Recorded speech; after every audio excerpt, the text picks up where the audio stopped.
Tu t'es jamais demandé d'où vient vraiment le nouvel an et pourquoi on change d'année le 31 décembre à minuit? Spoiler, spoiler. C'est pas la nature, c'est une décision humaine et tu vas comprendre pourquoi, je t'explique tout.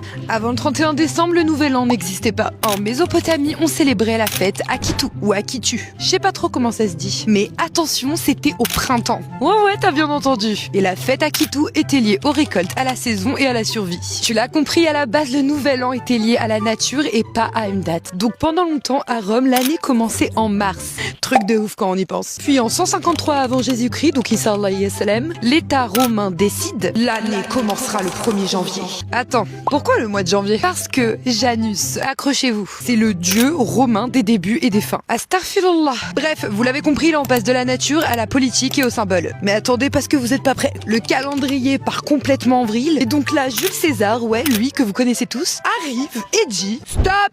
On remet de l'ordre. Bien sûr, il nous a respectés vu qu'il a fait ça avec un astronome. Et il créa le calendrier julien. Année qui commence le 1er janvier, calendrier officiel de l'Empire romain. Tu l'as compris, cette décision va influencer le monde entier. Mais c'est pas fini. Des siècles plus tard, le calendrier n'est plus précis. Alors le pape Grégoire XIII s'en mêle et corrige tout. Grégoire, calendrier grégorien, ça vous dit quelque chose? C'est ce calendrier qu'on utilise aujourd'hui. Et devine quoi? On garde le 1er janvier. Et ce calendrier devient mondial. Il s'impose via l'Europe, le commerce, les États et la colonisation. Résultat, le monde entier adopte la même date. Même si à la base, je le rappelle, chaque peuple avait son propre nouvel an. Et je me suis posé la question, les feux d'artifice, c'est pas européen, c'est pas romain. Vous allez peut-être pas me croire, mais ça vient de Chine. Avec la poudre à canon qui date du 4e siècle. Et ces fameux feux d'artifice de base, ils étaient utilisés en Chine pour éloigner le mauvais œil, pour impressionner et pour célébrer en grand. Puis l'Occident, il récupère ça quoi. Et en fait un spectacle du nouvel an. Tu l'as compris, le nouvel an est une tradition fabriquée, corrigée, puis copiée. Et maintenant que tu le sais, à toi de savoir si tu veux le fêter ou non.